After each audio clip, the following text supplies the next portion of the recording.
Voilà, Otep, c'est Bertie le Kamit, l'imperturbable négro-thérapeute, défenseur des causes justes qui avancent malgré les vents contraires.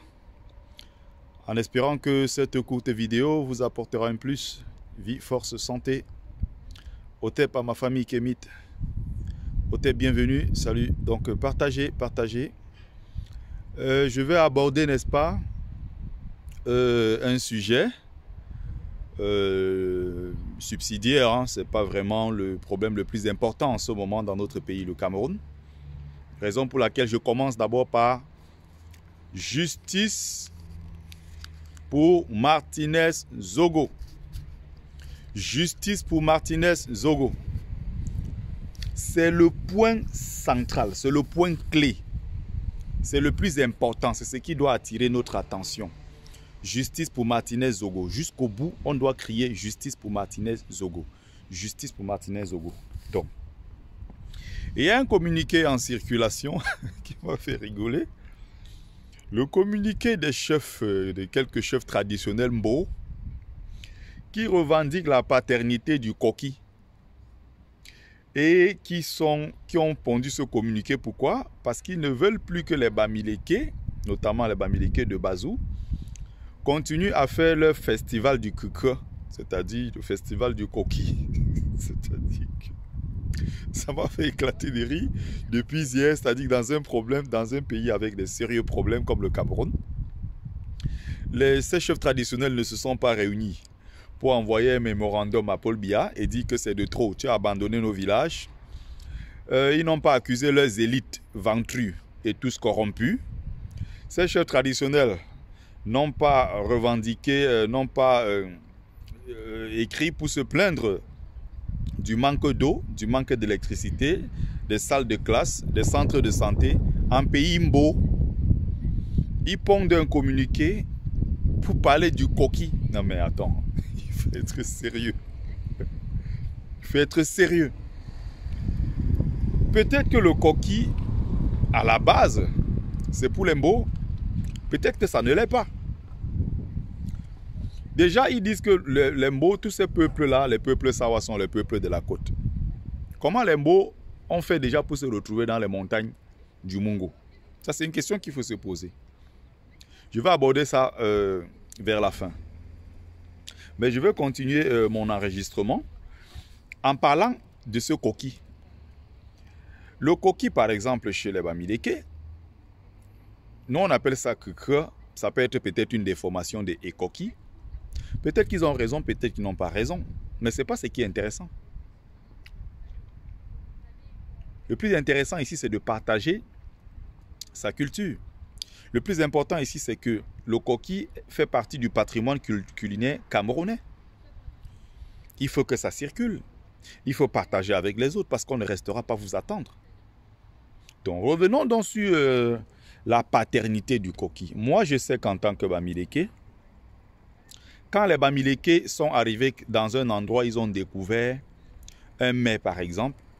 Les Bamileke utilisent très généralement, très souvent, le nom local. Le Bamileke ne se réapproprie pas en donnant un autre nom. Ça, c'est ce que je sais.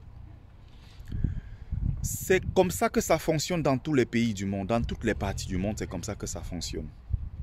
Tu viens, tu trouves par exemple un mets, tu te l'appropries, tu rajoutes tes ingrédients que tu veux, tu en enlèves d'autres si tu veux, c'est ton droit. Et après ça, tu peux en faire un élément, un mets peut-être de ton patrimoine culinaire. Ça ne pose problème à personne. Sauf en pays Mbo où il y a des sérieux problèmes. Ils se lèvent un matin, au lieu de dire Pio Biya doit partir. Non, les chefs traditionnels se lèvent pour parler de revendiquer la paternité du Koki jusqu'à dire comment ça a été consigné, validé par l'OAPI, je ne sais pas quoi, mais le communiqué, c'est à mourir de rire. C'est à mourir de rire. Les Bamileke, donc, ont fait le Ndolé chez nous. Les Bamileke ont gardé le nom Ndolé. Les Bamileke cuisinent le Mbongo. Nous, on a gardé le nom Mbongo Chobi. Il n'y a pas un nom dans les langues Bamileke pour appeler le Mbongo Chobi, pour appeler le Ndolé, pour appeler le Nkwem, ou bien pour appeler le je ne sais plus si c'est le Sanga, ou appeler même le Kwakoukou, tout ça. je crois qu'il y a beaucoup de mets là que les Bamileke eux-mêmes sont arrivés ailleurs, ils ont découvert, ils ont adapté cela. Ils ont fait de cela leur nourriture, leur plat, sans en être, n'est-ce pas, les inventeurs. Mais ils ont rajouté des ingrédients. Par exemple, les Bamileke, le ndolé aujourd'hui, les Bamileke le font. Ils mettent peut-être un peu plus d'arachide que les autres. Quand ils font leur ndolé, peut-être quand les Douala font leur ndolé, ils en mettent peut-être un peu moins. Ou peut-être qu'ils n'en mettent même pas. Ou peut-être les Bamileke en mettent peut-être trop. Il y a d'autres qui choisissent de faire le ndolé autrement. Il y a ceux qui prennent par exemple le mbongo chobi. Ils le font autrement. Toi, pendant que tu prends le safou, je ne sais pas, le safou, tu le manges normalement. Tu braises avec le plantain. Tu vas chez les Bafia, chez eux, le même, comment on appelle, le même safou, ils le mettent comme la viande, comme des morceaux de viande dans un repas. Chacun essaye de, voilà. Le monde entier ne va pas rester à attendre l'embo. Soulevez les vrais problèmes. Appelez au départ de Paul Biya. Demandez à ce qu'on vous fasse des hôpitaux, des écoles, que les enfants beaux soient recrutés, que ce soit dans la fonction publique, qu'on crée des entreprises là-bas, dans ces zones-là, qu'on permette aux cultivateurs qui sont là d'acheminer leurs produits vers les marchés, qu'on développe le pays, beau, au lieu de vous prendre des faux problèmes. Chez nous, quand on dit le taro, ça a un nom dans notre langue. Chez nous, quand on dit, peu importe le mets que nous consommons, quand on dit le cuit, je ne sais pas autre mets, les Bamileke ont un nom dans leur langue pour signifier, pour appeler ce mets-là. Ça veut dire que c'est un mets qu'ils connaissaient déjà dans leur patrimoine culturel culinaire. Ils le connaissaient déjà.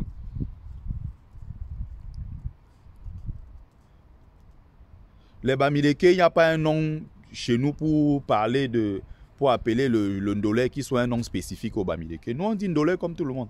Mais peut-être si les Bamileke disent que c'est parce que ça existait déjà en pays Bamileke. Je ne sais pas si j'ai raison ou pas, mais depuis que je suis né, je suis d'ailleurs de Ndjombe, donc de Ndjombe Penja. Chez nous, on a toujours parlé d'Embo, comme les Mbo Koki, on les appelait les Mbo Koki. Pour blaguer, bon, comme on dit, les Bamileke, ils aiment l'argent, les Bamileke sont les si, bon, voilà. Ça n'a jamais posé problème. Mon meilleur ami, aujourd'hui, je tombe, celui qui va me porter à aller déposer en Ndjombe, c'est Mbo, c'est mon meilleur ami. Donc, je ne vois pas les histoires d'attaque. Hier, j'ai vu dans un groupe là, j'ai mis un commentaire, ouh là là, les gens sont tombés les histoires. Les Bamileke, vous avez pris nos terres, maintenant vous voulez prendre notre coquille. Mais c'est à mourir de rire. À quel moment dans le Mungo, les Bamileke sont venus, ils ont pris les terres des gens? J'ai fait un post sur ça l'autre jour sur ma page. Les gens ont pris ça pour une blague. Quelqu'un est venu me dire que tu aimes parler des problèmes secondaires, parlons de l'affaire Martinez-Ogo. Non, sur ma page, j'aborde les sujets que je veux aborder. Mais ce que j'ai envie de dire ici, c'est que il faut donner les références. C'était à quel moment de l'histoire? C'était dans quel village les Bamileke sont venus? Ils ont chassé les Mbo, ils ont détruit les villages, ils les ont déportés dans une autre zone. Ils les ont déportés où? Les Mbo, d'abord, eux-mêmes pour occuper tout le Mungo, les zones de montagne, de Lonako, tout ça. Ils sont venus d'où pour arriver à cet endroit-là? Est-ce qu'ils avaient trouvé les populations autochtones, oui ou non? Ce sont des questions qu'il faut se poser quand il faut être sérieux. On nous ramène une histoire de coquille. C'est des choses qui sont dynamiques, c'est des choses qui changent. On ne va pas rester, le monde entier ne va pas rester là à attendre que les Mbo, le coquille, non. C'est comme le Ndop aujourd'hui, on voit les Bamileke qui disent que tantôt on est fier de vulgariser le Ndop. Il y a d'autres qui ne sont pas fiers.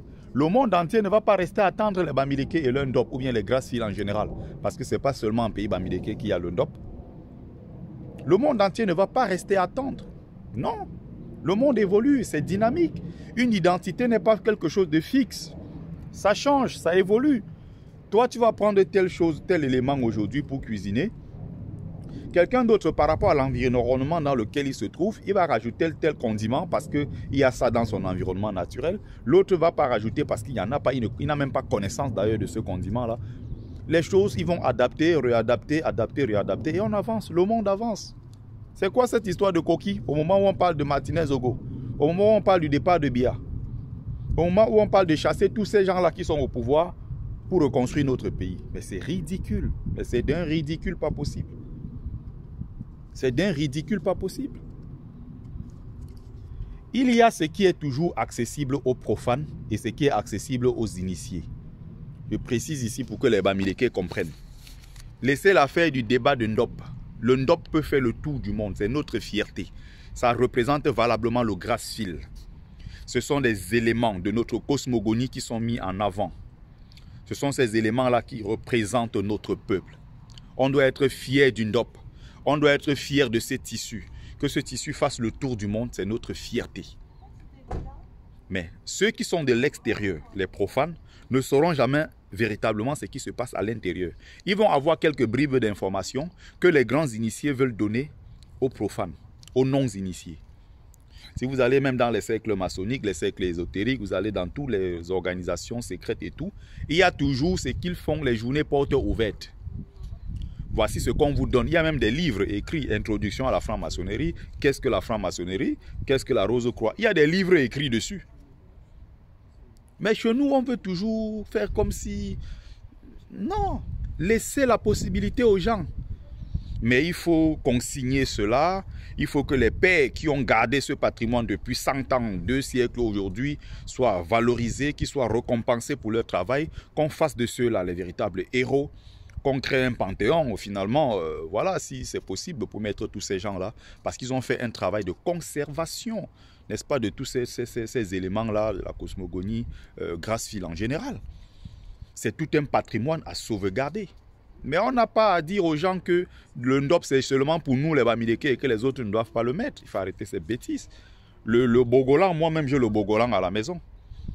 Le Bogolan, c'est un pays Dogon. Mais est-ce que le Bogolan que j'ai, c'est le vrai Bogolan? Si tu me demandes quels sont les différents dessins et tout ça qu'il y a dessus là, qu'est-ce que ça signifie en pays Dogon, moi, je ne te dirai pas. Je pourrais t'apporter 1-2 éléments, mais c'est tout. Mais c'est véhiculer, n'est-ce pas, la vision du monde d'un peuple. C'est véhiculer sa culture. C'est véhiculer cette richesse-là. C'est le plus important, faire circuler. C'est quoi cette histoire du coquille? Oh là là là là là là là là. Depuis là, je ne fais que... Voilà donc la lâcheté des chefs traditionnels qui n'abordent pas les vraies questions. Parce qu'ils savent qu'en allant parler d'une affaire de coquille, personne ne va leur en vouloir. Personne ne va retirer les petits 150 000 ou 100 000 qu'ils ont tous les fins de mois. Mais ils vont aller parler d'une affaire de coquille. Parler de Bia, demander que Bia parte. C'est là où on veut voir vos couilles. Utilisez vos couilles là pour parler des vrais problèmes. Le monde ne va pas rester vous attendre à cause d'une histoire de coquille. Qu'est-ce qu'on en a à foutre? Il y a des millions de Camerounais qui ont découvert le coquille grâce au Bamileke. Il y a des Camerounais, quand ils entendent ça, mais le coquille c'est beau, ils sont même choqués. Ils ne savent même pas. Ils disent, mais attends, c'est les Bamileke qui m'ont appris c'est quoi le coquille. J'ai mangé le coquille chez les Bamileke. Si les Bamileke se sont appropriés le coquille, ils en ont fait un mets essentiel de leur gastronomie, vous n'allez pas empêcher les Bamileke de le faire. Pareil qu'il y a des gens qui mangent notre taro, il y a d'autres qui mangent le cuit, ou bien je ne sais pas que l'oncondré, tout ça, les mets Bamileke là, il y a beaucoup ailleurs qui mangent. Le njindam, le njinjim là, qu'on appelle le jujube là, qui est quelque chose en pays Bamileke, il y a beaucoup d'Européens aujourd'hui qui vont en Afrique, qui passent les commandes, qui ramènent ça dans les laboratoires ici. On utilise ça dans les restaurants les plus luxueux en Europe. D'autres mettent ça comme ingrédient pour l'assaisonnement dans les plus grands restaurants. Pourquoi les Bamileke ne sont pas allés pleurer qu'ils ont pris notre njinjim ou ils ont pris notre jujube pour aller faire de ça une affaire commerciale ou bien je ne sais plus quoi? Il faut sortir de ces faux problèmes. Le monde entier ne va pas rester à attendre l'embo, ça avance. Même les Bamileke, s'ils ne font pas le nécessaire pour sauver leur Ndop, d'ici 20-30 ans, on ne parlera plus d'une Ndop ou on parlera d'une Ndop, je ne sais pas. S'ils ne font pas le nécessaire dès maintenant. Il faut parler des vrais problèmes. Martinez Zogo, Paul Biya doit partir. Les ministres là doivent être arrêtés. Amougou Benga doit rester là-bas avec tous ces assassins-là. Tous ces gars qui ont posé le crime. Voilà les sérieux problèmes. Comment on reconstruit notre pays après 41 ans de dictature? Comment on se prépare pour les prochaines élections présidentielles? Voilà les problèmes essentiels. Merci à ceux qui ont pris le temps de regarder cette courte vidéo. Je ne pouvais pas traverser comme ça sans parler de l'affaire du coquille. Il y a quelqu'un qui a fait une photo. Il a dit, bon, voici le coquille. À côté, il y a le plantain. Je mange ce plantain où j'attends de savoir l'origine ou qui a inventé le plantain. Oh, les Camerounais avec les faux problèmes. C'est terrible. C'est terrible. Mais on aime ce pays. C'est un beau pays. On aime le Cameroun. On est prêt à mourir pour ce pays. On adore. Otep, c'était votre frère Bertie, l'imperturbable négro-thérapeute. Alors salut, Otep.